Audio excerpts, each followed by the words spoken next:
जय हिंद छात्रों, क्या हाल है। छात्रों, यदि आप एक 10th क्लास के स्टूडेंट हैं और आप बोर्ड एग्जाम 2026 की तैयारी में लगे हुए हैं तो आप बिल्कुल सही वीडियो पर आए हैं, क्योंकि डियर स्टूडेंट, आज हम पढ़ने वाले हैं जो आपके 10th क्लास साइंस यानी विज्ञान में आने वाले 20 मोस्ट इंपोर्टेंट बहुविकल्पीय प्रश्न, जो कि डियर स्टूडेंट आज की वीडियो में आपके लिए बहुत ही ज्यादा मोस्ट इंपोर्टेंट होने वाले हैं। तो चलिए तो डियर स्टूडेंट शुरुआत करते हैं अपने पहले क्वेश्चन से। और बेटा पहले क्वेश्चन में इसने क्या रखा है, किसी अवतल दर्पण की फोकस दूरी f तथा वक्रता त्रिज्या r में संबंध। यानी बेटा इसमें पूछ रखा है कि फोकस दूरी जो f होती है और वक्रता त्रिज्या r में जो संबंध है वो क्या है।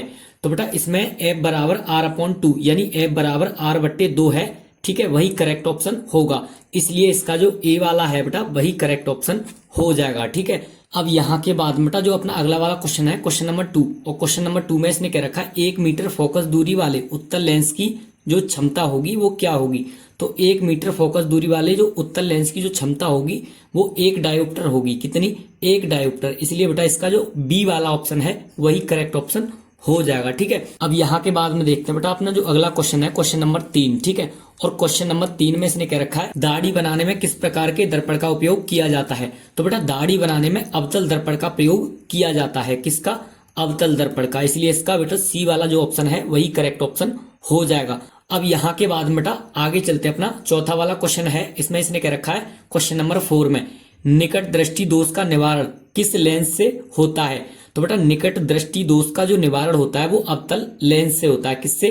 अवतल लेंस से। इसलिए इसका जो बी वाला ऑप्शन है वो करेक्ट ऑप्शन हो जाएगा। ठीक है, अब यहाँ के बाद हम बढ़ते हैं बेटा जो क्वेश्चन नंबर 5 है। ठीक है, और क्वेश्चन नंबर 5 में इसने क्या रखा है, प्रकाश के किस रंग का तरंग दैर्ध्य सबसे अधिक होता है। यहाँ पे बेटा प्रकाश के तरंग दैर्ध्य का जो सबसे अधिक होता है वो लाल रंग में होता है। किसमें? लाल रंग में। इसलिए इसका जो सी वाला ऑप्शन है वही करेक्ट ऑप्शन हो जाएगा। ठीक है, अब यहाँ के बाद में बेटा अपना अगला वाला क्वेश्चन है क्वेश्चन नंबर 6 है। क्वेश्चन 6 में इसने क्या रखा है, ओम का नियम है।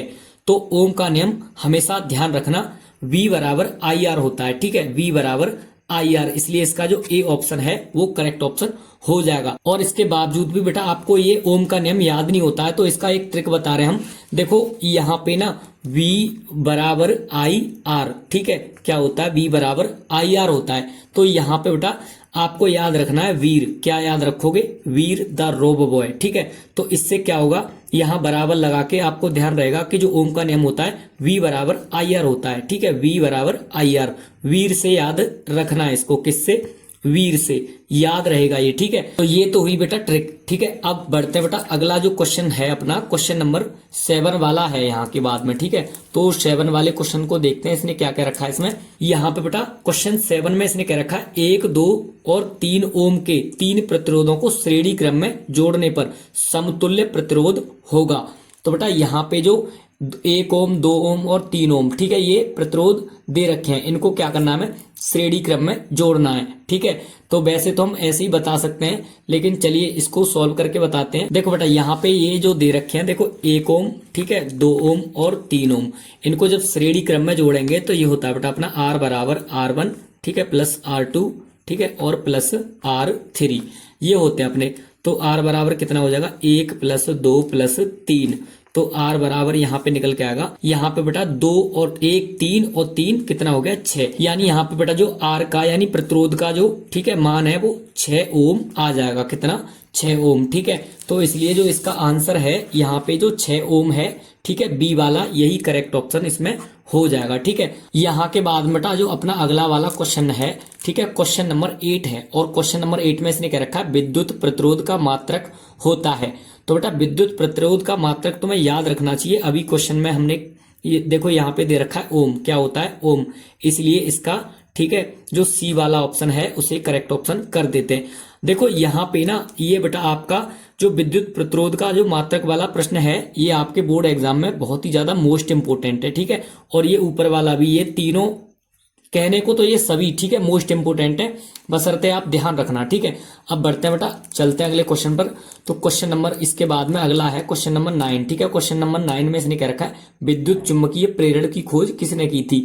तो बेटा विद्युत चुम्बकीय प्रेरण की जो खोज की थी वो फैराडे ने की थी। किसने? फैराडे ने। इसलिए इसका जो ए वाला ऑप्शन है उसे करेक्ट ऑप्शन कर देते हैं। ठीक है, इसके बाद बढ़ते हैं बेटा अपना अगला जो क्वेश्चन है, ठीक है, उसकी तरफ। अब यहाँ के बाद बेटा जो अपना क्वेश्चन नंबर 10 है, ठीक है, और क्वेश्चन नंबर 10 में इसने क्या रखा है, लोहा को जिंक से लेपित करने की क्रिया को कहते हैं। यानी बेटा जब लोहे पर हम जिंक का लेप करते हैं, ठीक है, तो उसको क्या कहते हैं, वो क्या कहलाता है, गैल्वेनीकरण कहलाता है। अपना क्या, गैल्वेनीकरण। ठीक है, इसलिए इसका जो बी वाला ऑप्शन है वो करेक्ट ऑप्शन हो जाएगा। ठीक है, अब यहाँ के बाद हम बढ़ते हैं बेटा जो अपना 11वां क्वेश्चन है। ठीक है, क्वेश्चन नंबर 11 और 10, ठीक है, दोनों को ध्यान से देखना, दोनों ही इंपोर्टेंट हैं। ठीक है, यहाँ पे बेटा क्वेश्चन नंबर 11 में इसने क्या रखा है, लोहे पर जंग लगने की क्रिया को क्या कहते हैं। तो यहाँ पे बेटा लोहे पर जंग लगने की क्रिया क्या कहलाती है, संक्षारण कहलाती है। क्या, संक्षारण। संक्षारण का मतलब होता है यानी लोहे का क्षरण होना, धीरे धीरे लोहे का क्षरण होना। जंग लगेगा तो लोहा कमजोर होता है। ठीक है, तो इसलिए इसका जो ए वाला ऑप्शन है उसको करेक्ट ऑप्शन कर देते हैं। ठीक है, अब यहाँ के बाद हम बढ़ते हैं बेटा अपना अगला जो क्वेश्चन है, ये भी आपका इंपोर्टेंट है। ठीक है, क्वेश्चन नंबर 12 में बेटा इसने क्या रखा है कि जल का पीएच मान कितना होता है। तो बेटा ये क्वेश्चन तो सभी को पता होता है। ठीक है, कितना होता है, जल का पीएच मान 7 होता है। ठीक है, इसलिए इसका जो ए वाला ऑप्शन है वो करेक्ट ऑप्शन हो जाएगा। ठीक है, अब यहाँ के बाद हम बढ़ते हैं बेटा अपना अगला जो क्वेश्चन है, क्वेश्चन नंबर 13। ठीक है, और क्वेश्चन 13 में इसने क्या रखा है, विरंजक चूड़ का रासायनिक सूत्र क्या है। तो बेटा विरंजक चूड़ का जो रासायनिक सूत्र है उसे याद रखना, क्या होता है, CaOCl2। ठीक है, CaOCl2। ठीक है, ये होता है आपका कैल्शियम ऑक्सी क्लोराइड। ठीक है, क्या होता है, कैल्शियम ऑक्सी क्लोराइड। इसलिए इसका जो बी वाला ऑप्शन है उसे करेक्ट ऑप्शन कर देते हैं। ठीक है, अब यहाँ के बाद हम बढ़ते हैं बेटा अपना अगला क्वेश्चन नंबर 14वां है। ठीक है, और क्वेश्चन 14 में इसने क्या रखा है, निम्नलिखित में कौन अधातु है। यानी अधातु होती है, जैसे यहाँ पे ये है बेटा अपना पहले, सबसे पहले है Fe। क्या होता है, Fe, ये आयरन हो गया अपना। ठीक है, और देखो Au ये चांदी है और ये एल्यूमिनियम। लेकिन यहाँ पे जो C है वो बेटा कार्बन है। क्या है, कार्बन। इसलिए ये जो कार्बन है वही अधातु है। ठीक है, इसलिए इसका जो बी ऑप्शन है उसे करेक्ट ऑप्शन कर देते हैं। ठीक है, अब यहाँ के बाद हम बढ़ते हैं बेटा जो क्वेश्चन नंबर 15 है, और क्वेश्चन नंबर 15 में इसने क्या रखा है, CnH2n+2 किसका सामान्य सूत्र है। तो बेटा यानी दूना करके 2 जुड़ रहा है। ठीक है, तो जब दूना करके 2 जोड़ देते हैं तो वो होता है अपना एल्केन का। किसका, एल्केन का। ठीक है, जिसमें सिंगल बॉन्ड होता है। ठीक है, तो एल्केन पे हम करेक्ट ऑप्शन कर देंगे, क्योंकि बेटा यहाँ पे CnH2n+2 जो होता है वो एल्केन का सामान्य सूत्र होता है। ठीक है, इसलिए इसका सी वाला ऑप्शन हम करेक्ट कर देते हैं। ठीक है, अब यहाँ के बाद हम बढ़ते हैं बेटा जो अपना क्वेश्चन नंबर 16 है। ठीक है, और क्वेश्चन 16 यानी 16वें क्वेश्चन में इसने क्या रखा है, कार्बन की संयोजकता होती है। यानी जो कार्बन की संयोजकता होती है वो कितनी होती है, तो कार्बन की संयोजकता 4 होती है। कितनी, 4। इसलिए बेटा इसका जो बी ऑप्शन है उसे करेक्ट ऑप्शन कर देते हैं। ठीक है, अब यहाँ के बाद बेटा अपना जो अगला क्वेश्चन है, क्वेश्चन नंबर 17 यानी 17, और क्वेश्चन 17 में इसने क्या रखा है, रक्त किसकी उपस्थिति के कारण लाल दिखता है। तो बेटा ये तो सभी को पता होना चाहिए किसकी वजह से दिखता है, जो अपना रक्त यानी खून। ठीक है, खून किसकी वजह से लाल होता है, वो हीमोग्लोबिन के कारण होता है। ठीक है, इसलिए इसका बेटा जो सी वाला ऑप्शन है वो करेक्ट ऑप्शन हो जाएगा। ठीक है, अब यहाँ के बाद हम बढ़ते हैं बेटा जो अपना 18 वाला क्वेश्चन है, क्वेश्चन नंबर 18। इसमें इसने क्या रखा है, निम्नलिखित में से कौन उभयलिंगी जंतु है। यानी बेटा यहाँ पे जो भी हमें ये जंतु दे रखे हैं इनमें से हमें बताना है जो उभयलिंगी जो जंतु है इनमें से कौन सा है। तो यहाँ पे बेटा उभयलिंगी जो जंतु है वो केंचुआ है। कौन सा, केंचुआ।